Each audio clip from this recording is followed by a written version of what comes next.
Hello students. तो आज का हमारा जो टॉपिक है क्लास 11th केमिस्ट्री, हम एटम के बारे में और उसके जो रिलेटेड पार्टिकल्स हैं उसके बारे में थोड़ा पता करेंगे। ठीक है, कि चार्ज की वैल्यू, मास की वैल्यू कहाँ से आई, किसने बताया, ये सारी बातें पता करते हुए हम आगे बढ़ेंगे।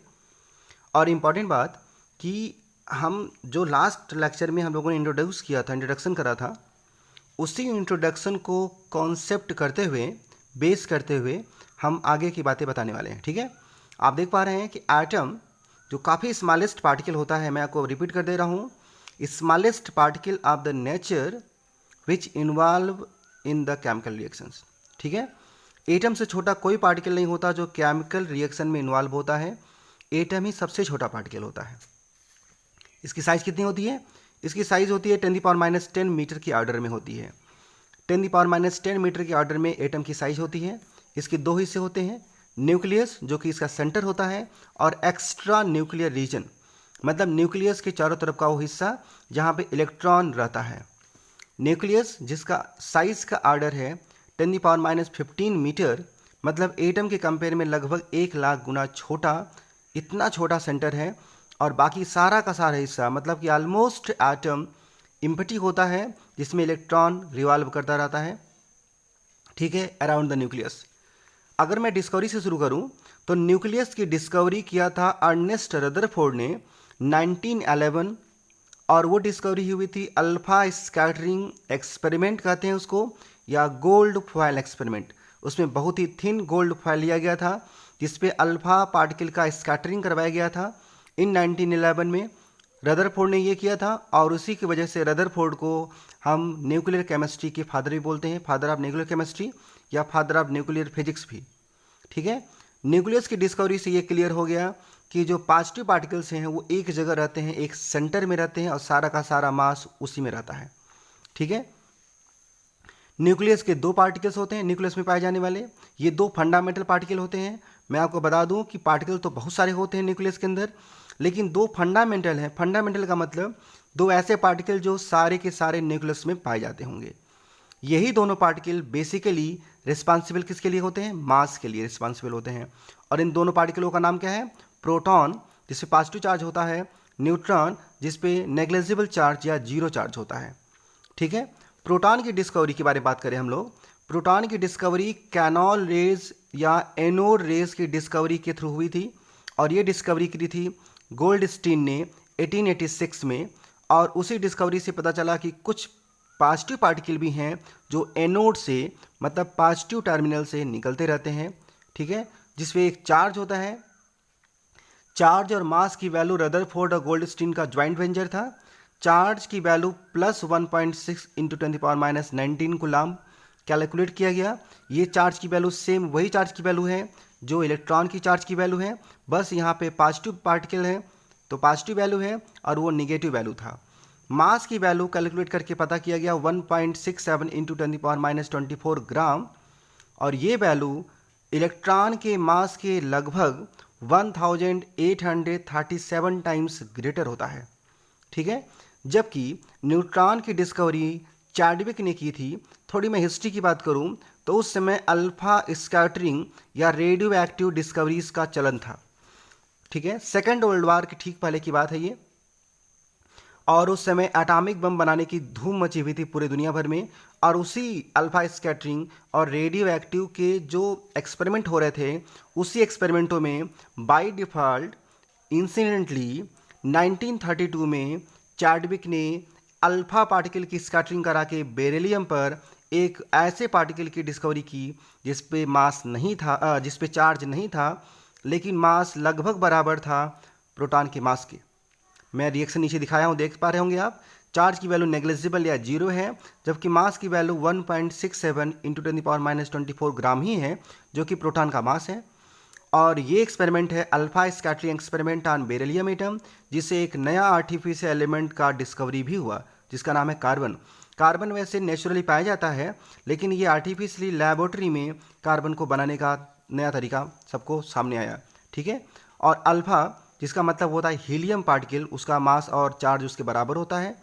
वही हीलियम पार्टिकल बेरिलियम से टकरा के बेरिलियम को कन्वर्ट कर दिया कार्बन में, और साथ में एक ऐसा पार्टिकल प्रोड्यूस हुआ जिसके पास मास था। ठीक। मैं हेनरी मोजले का नाम भी लेना नहीं भूलूंगा। हेनरी मोजले का नाम आपने क्लास 10th में क्लासिफिकेशन के टाइम में पढ़ा था।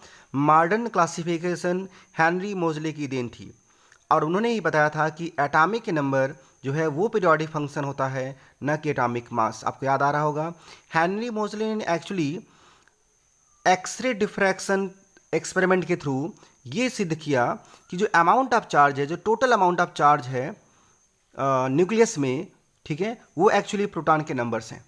मतलब टोटल नंबर ऑफ प्रोटॉन्स के नंबर या total number of amount of charge की डिस्कवरी करने का श्रेय जाता है हेनरी मोजले को। इन 1913 एटॉमिक नंबर उसी को कहा गया। उन्होंने ही कहा कि atomic number is actually the total amount of positive charge in nucleus. ये डिस्कवरी भी 1913 में हुई और आप देख पा रहे होंगे कि 1911 में न्यूक्लियस की डिस्कवरी हो गई थी। तो उसी के 2 साल बाद हेनरी मोजले ने ये सारी बातें बताई, ठीक है। तो हेनरी मोजले ये सारी चीज़ें मैं आपको दिखाते चल रहा हूँ। न्यूक्लियस में 2 पार्टिकल का होना, उनका मास का होना, ठीक है।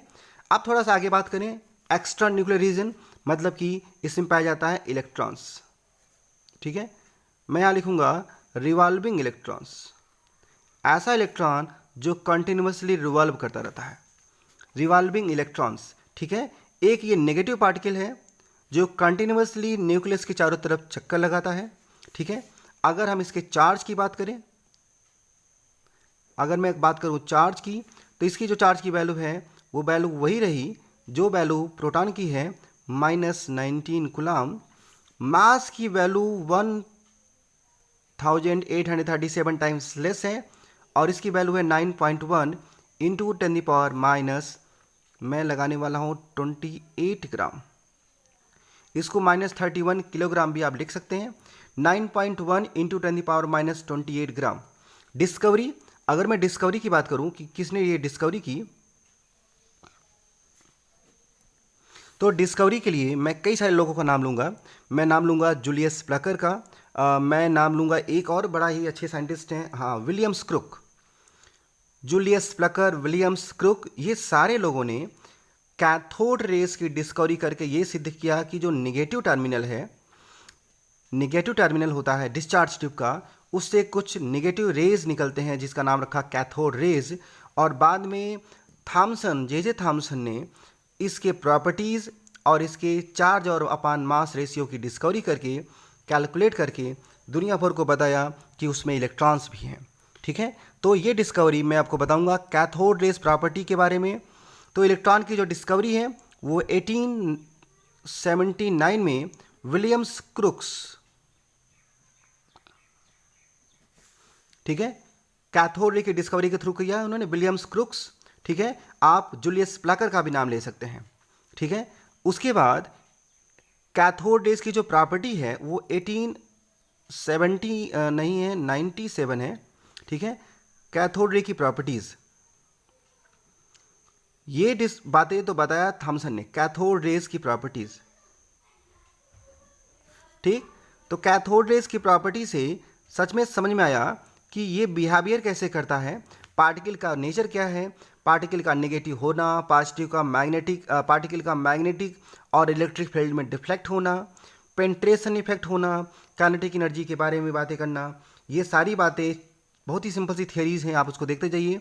कैथोड रेस प्रॉपर्टी 1897 में जे थॉमसन ने किया, ठीक है। उसी समय चार्ज अपान मास रेशियो का वैल्यू पता चला।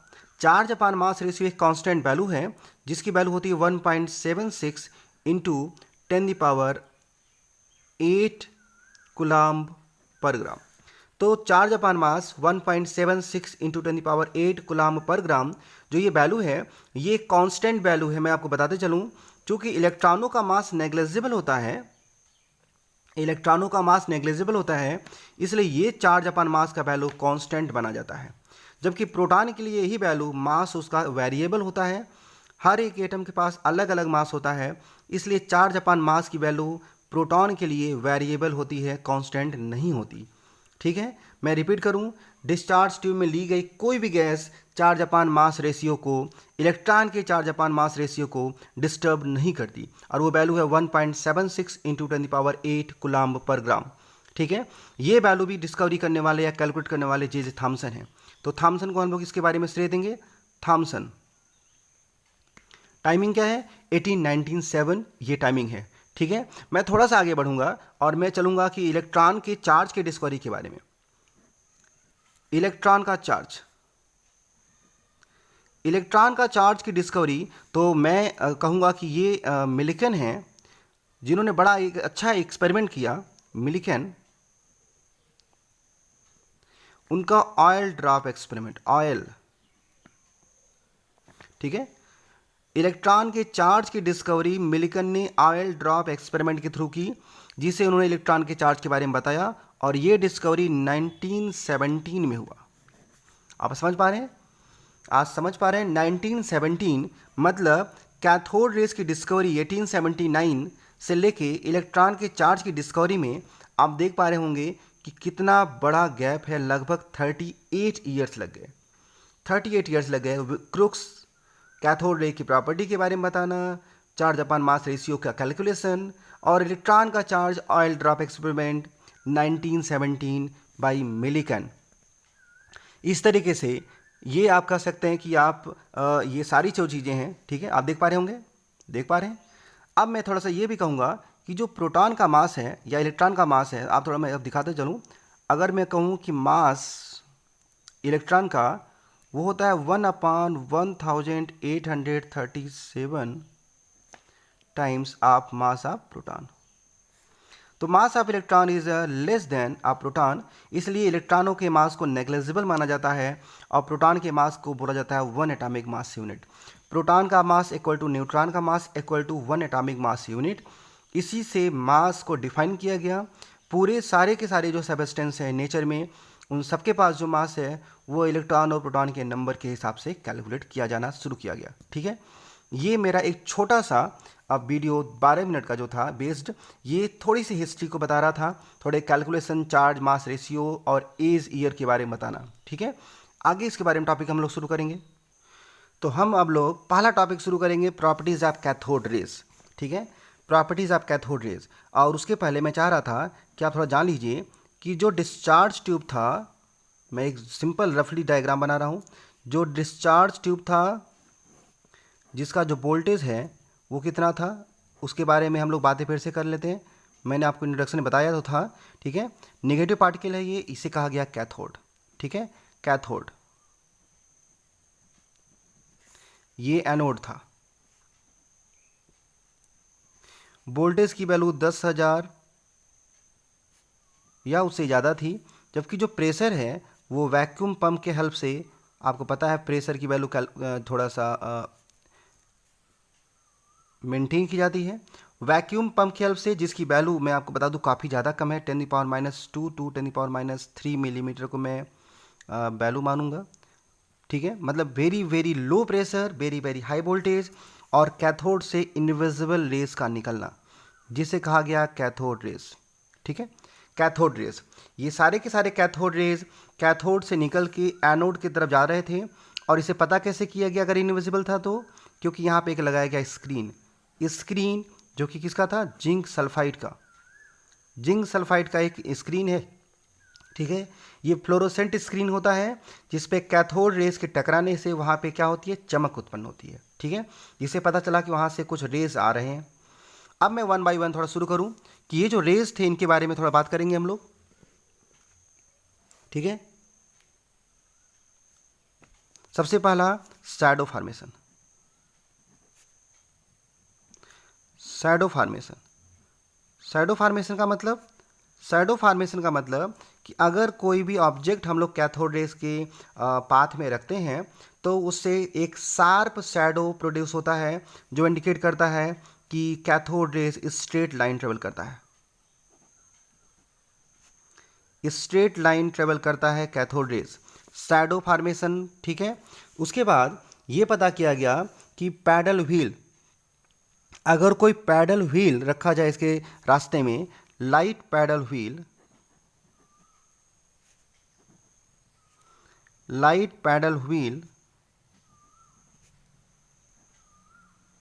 ठीक, तो ये लाइट पैडल व्हील को रोटेट कर देता है। ठीक है। रोटेट करने का मतलब है कि ये किससे बना हुआ है, मटेरियल से बना है, मटेरियल पार्टिकल है, ठीक है, मटेरियल पार्टिकल। मैं आपको एक किसी लेक्चर में मैं आपको पार्टिकल के बारे में भी समझाने की कोशिश करूँगा। मैं आपको बता दूं, हमारे चारों तरफ जितनी भी चीज़ें पाई जाती हैं सब की सब पार्टिकल से मिलकर बनी होती हैं।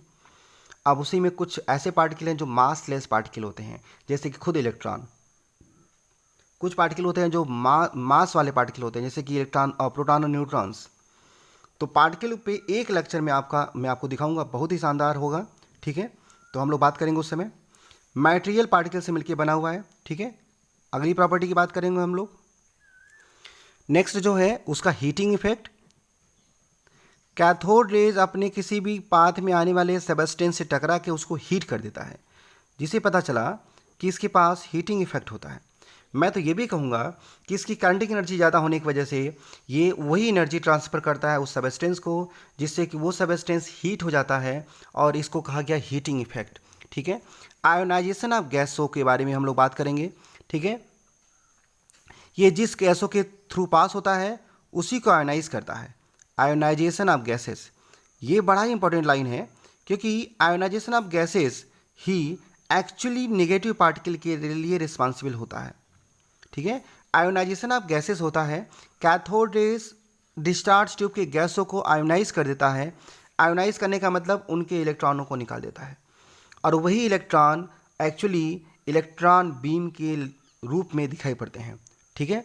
तो इस तरीके से मैं ये कहूँगा ग्रीन फ्लोरोसेंस, जो ग्लास वाल है यहाँ पर, इस पे ग्रीन फ्लोरोसेंस वो क्या नाम है शो करता है, या जब टकराता है तो ग्रीन कलर शो करता है, तो वो आप नोट करेंगे।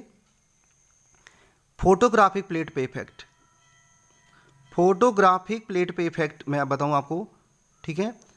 इसके रास्ते में अगर फोटोग्राफिक प्लेट रखा जाए तो वो उस पर धब्बा मतलब स्पॉट प्रोड्यूस कर देता है।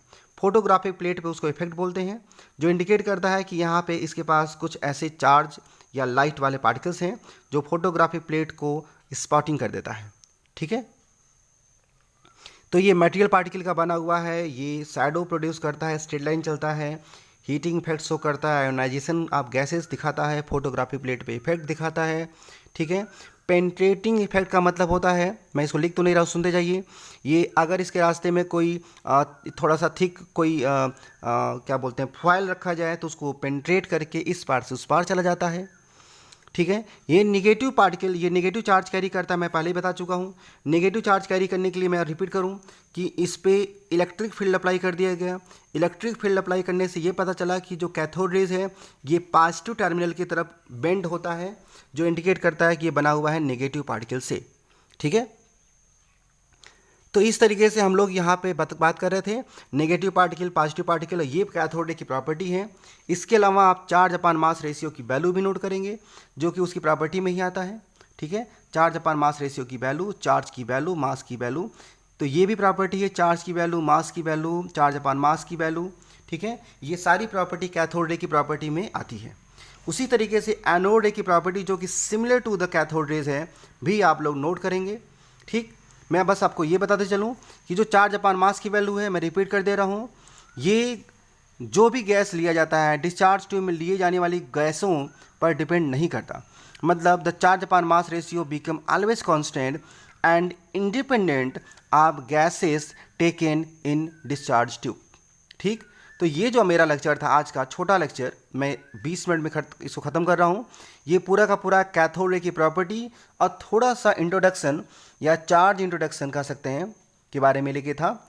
इतनी बातें आप आज पढ़िए और पहले चैप्टर का जो न्यूमेरिकल है लगाते रहिए, ठीक है।